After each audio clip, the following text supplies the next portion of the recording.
Greetings, travelers.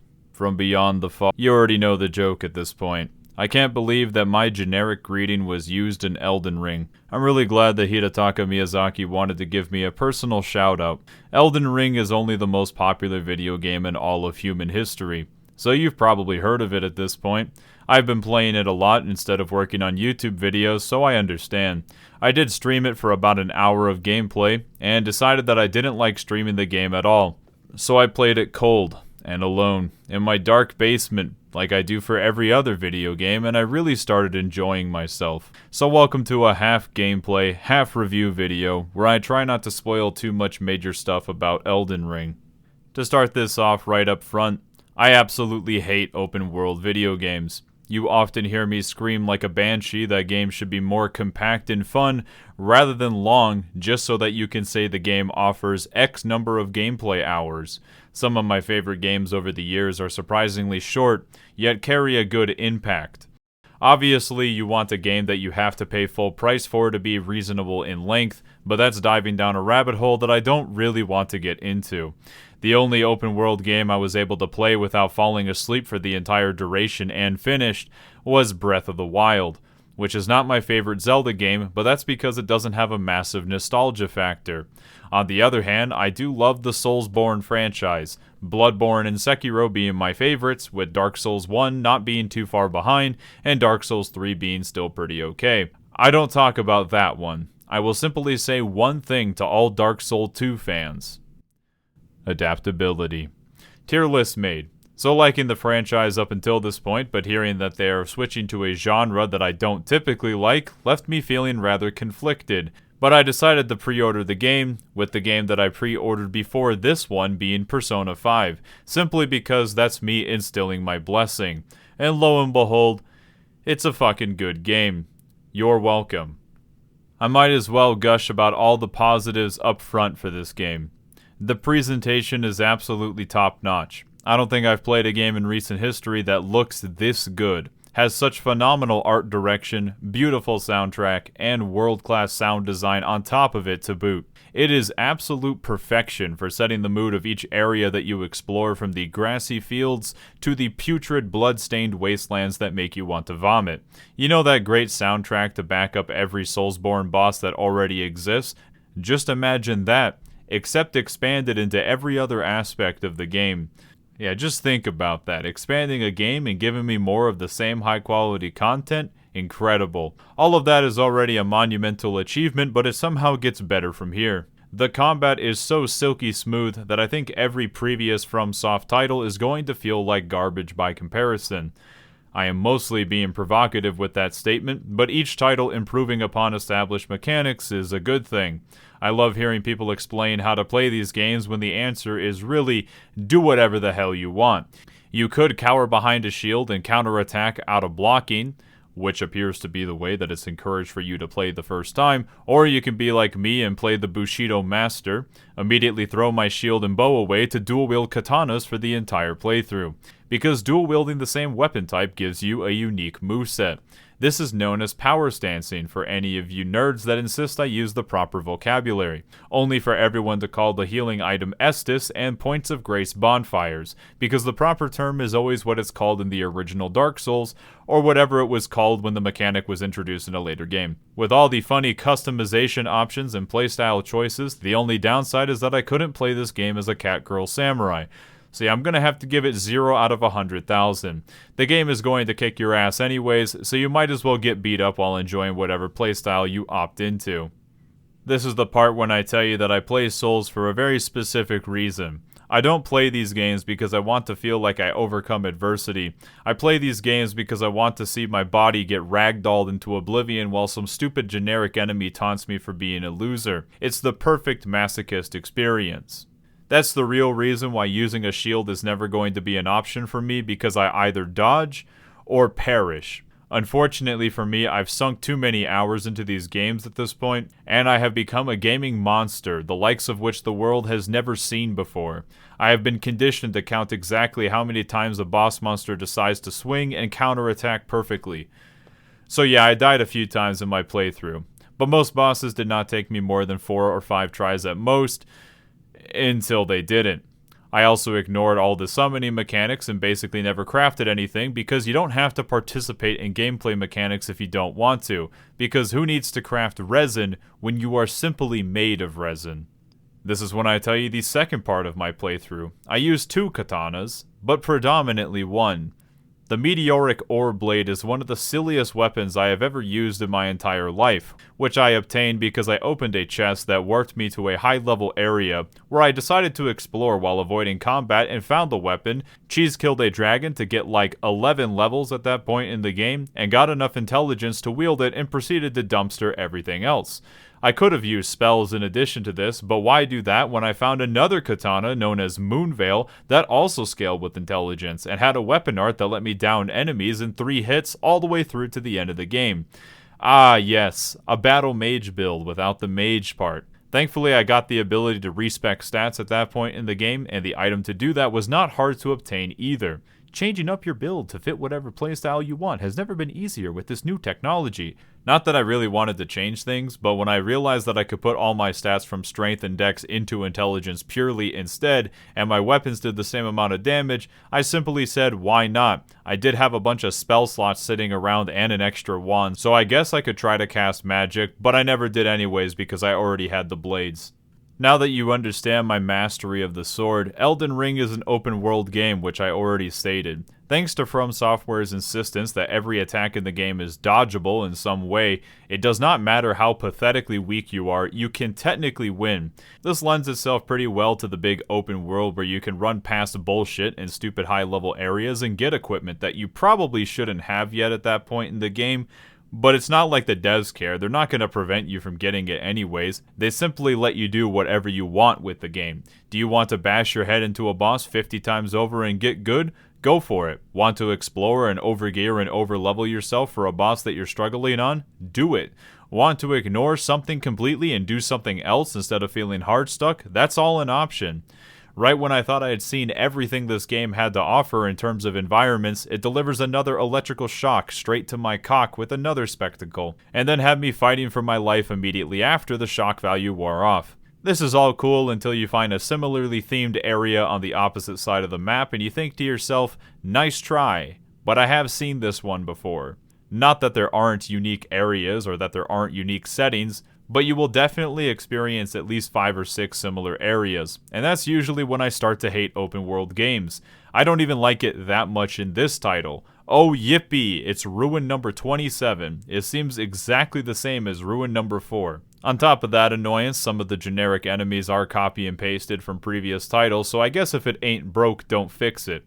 This would start to make it seem like there isn't anything unique about this game, which isn't true. The overwhelming majority of everything is very original, and the design for the new enemies fit right in with everything else. Since the game is built on such a large scale, recycling content is pretty much just going to happen. These aren't exact copies, but it's very much a case of, don't make it look like you copied my homework. Thanks to the neurotic way that I play these games, I managed to go to completely different locations on the map back to back and fight 4 incredibly similar bosses. And then I somehow managed to do that again. I guess it was fun fighting like my 6th dragon, where I used the exact same degenerate strategy to win without taking any damage. But is it really a unique boss fight if they only have one unique move? I probably wouldn't have cared that much about this if I simply didn't take such a convoluted route and have to fight these bosses back to back. But fighting them all one after another was pretty jarring and pretty boring. I'd rather fight one really cool dragon fight than several diluted ones. The first dragon you fight is definitely the most exciting. I don't think recycled content is super excessive in this title, but it definitely still exists and it definitely still sticks out for me. Since I complained about similar bosses, I might as well talk about bosses. Soulsborne has never been only about the bosses, but they are a large part of the experience, serving as the gatekeepers for the rest of the game, and the reason why people like them so much is that Souls has a tendency to hit a lot of good points for boss design. The soundtrack, the aesthetic, the thematic significance of the fight itself, and the actual mechanics. Most of the time, they don't get everything right. A good example is Yorm the Giant from Dark Souls 3, which is an awesome fight thematically, to the point where it gets memed a lot, but it sucks mechanically because it's just a gimmick fight of grab the sword and use the move. But FromSoftware isn't afraid to try something new and see if it works. When they actually thread the needle and get everything right and the stars completely align, that's when these games leave you with chills, a big wet spot in your pants, and your mouth wide open. For me in previous titles, that would be something like Orphan of Kos, Slave Knight Gale, and Sword Saint Ishin. I think in terms of everything other than the raw mechanics of the fight, this game absolutely nails it for the main bosses. But the mechanics do kind of depend on the encounter. I think some are incredibly well designed and others are not so great. That's fine for me though, because I do not expect flawless boss designs from start to finish, and getting all the theming, visuals, and sound down is nothing to brush off. The animations are also really fucking wild when I could literally see an enemy's left scrotum twitch right before exploding his hammer into the ground and using that to time a roll to dodge the attack. Fuck yeah, that is some peak mechanical FromSoftware fun. Without listing any major spoilers though, some of these bosses definitely threaded the needle for me. Easy top tier bosses from Souls, so I will leave you with that. It's not just the combat and the bosses though that keep these games going. It's usually some really carefully thought out level design that slowly turns you into a sicko because you see a piece of candy in the distance and you know that if you go over there, fucking Mike Tyson is gonna show up and wreck your shit. The open world part of the game doesn't really force you to fight any enemies as you can just run away on your horse. But the legacy dungeon areas where you can't ride your horse might as well just be a normal Dark Souls game. So if you are like me and open world is not your favorite, this is when you're truly going to love the game the most.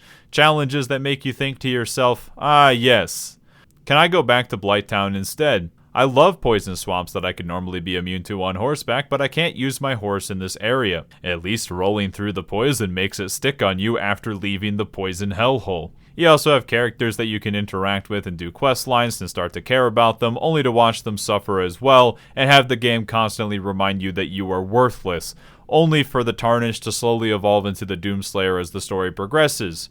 In other words, the story is another Dark Souls game. Everything that you know and love is still here, but with the open world added on top of it.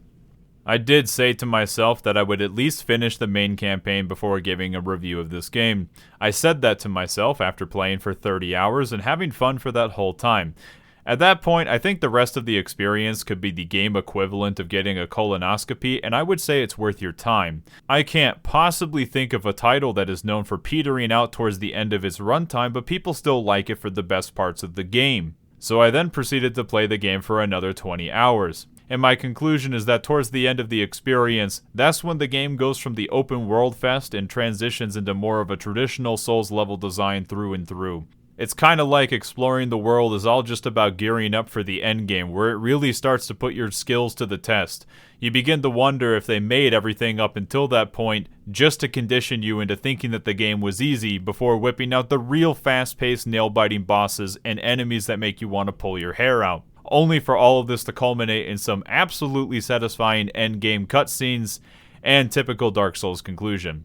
The storylines are as bleak as ever, and that's as much as I'm going to say without spoiling. I do think the endgame and the last cutscenes itself left me feeling somewhat satisfied, as I went for the simp ending for a witch. With the sheer amount of gameplay I got out of this game, it might as well have been Dark Souls 4, 5, and 6. Even after completing the main campaign, I already have ideas for different builds I want to try out, different quest lines that I missed out on my first playthrough, and different routes that I can go on to start the game off and get a head start. So I expect myself to play it multiple times, and I do think the replay value is extremely high for this game, even though it's so massive. There are about 1 billion different weapons in this game, with most of the fan favorites from previous titles being here in some way or another. This is something that you can easily sink countless hours into on one playthrough, or through multiple playthroughs if you want to do that. You do get the option to opt into New Game Plus after you get the ending. Otherwise, you have the option to just go back to the world and start New Game Plus at any time. Just keep in mind that at some point in the plot progression, you do lock yourself out from being able to do certain things, so be afraid of that. Also, it is fun to see how you and your friends did things completely differently from each other in completely different orders and found completely different things, only to realize that, as usual, I missed out on everything important and simply beat the game with the mastery of the blade. The last thing that I want to talk about is this. Are these games difficult? Yes. Impossible? Probably not. If you understand yourself well enough to say, I don't want to play a boss fight multiple times and learn the pattern to beat it. That's not how I enjoy video games. That is a very reasonable take, and you probably would not like FromSoftware games. These are not the most accessible titles on the planet and are catered towards people who enjoy a challenge and dying a lot. However, if you are someone who says that they don't think they can beat these games, that's where I look at you and say, if you're willing to put some work in, almost anyone can complete these games with time and effort. Nobody should feel like they don't stand a chance without even trying. There is a big difference between saying that you don't want to put the work in, which is a reasonable take, and saying that you don't think you'll ever get past the initial skill curve. Even with that statement, over time, there are going to be ways found to cheese this game.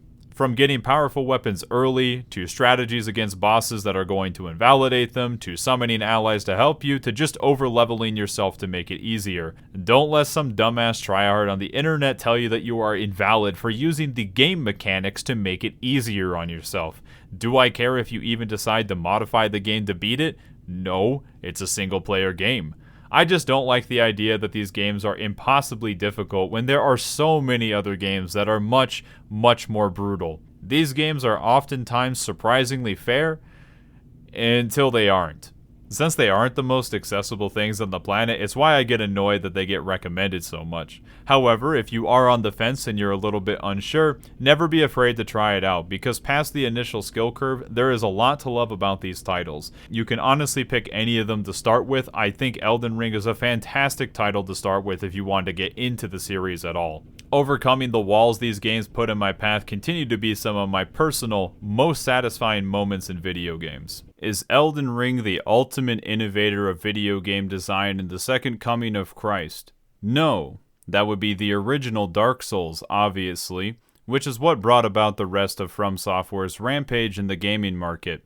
Elden Ring is not a great game because it's completely new. It's great because it's a culmination of everything that makes previous titles good, as well as trying out some new ideas on top of that because they're not afraid to push this series forward and take some calculated risks. The magnum opus of FromSoftware, if you will.